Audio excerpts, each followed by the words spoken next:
بسم اللہ الرحمن الرحیم۔ السلام علیکم پیارے طالب علموں، امید ہے آپ سب لوگ خیریت سے ہوں گے اور اپنے گھروں میں محفوظ ہوں گے۔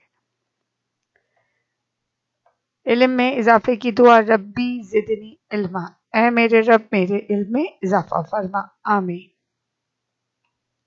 جماعت دوم،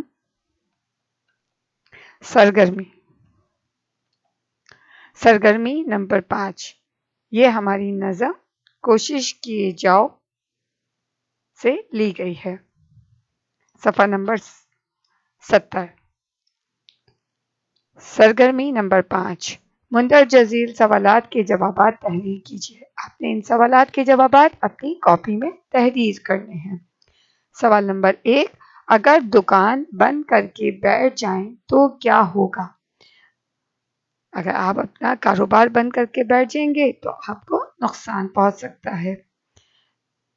نمبر 2، نہ پڑھنے سے بہتر پڑھنا کیوں ہے؟ جی ہاں، اگر آپ پڑھیں گے تو امتحان میں کامیاب ہو جائیں گے، اور نہیں پڑھیں گے تو پھر آپ فیل ہو جائیں گے، تو اس لیے بہتر ہے کہ آپ پڑھیں۔ سوال نمبر 3، محنت کے کیا فائدے ہوتے ہیں؟ محنت کرنے میں عظمت ہوتی ہے، محنت کرنے سے آپ کو محنت کا صلہ ملتا ہے۔ سوال نمبر 4، نظم میں جن کاموں کے نہ کرنے کا شاعر مشورہ دے رہے ہیں ان کی فہرست بنائیے۔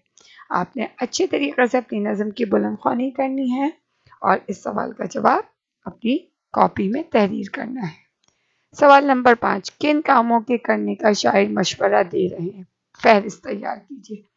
جی ہاں، آپ نے پھر دوبارہ بلند خوانی کرنی ہے اور دیکھنا ہے کہ انہوں نے کن کاموں کے کرنے کے لیے آپ کو کہا گیا ہے، کن کاموں سے کرنے سے آپ کو فائدہ ہوگا اور آپ اپنی منزل تک پہنچ جائیں گے۔ بہت اچھی طریقے سے ان سوالات کے جوابات دیجیے گا اور اپنا خیال رکھیے گا۔ جزاک اللہ خیر۔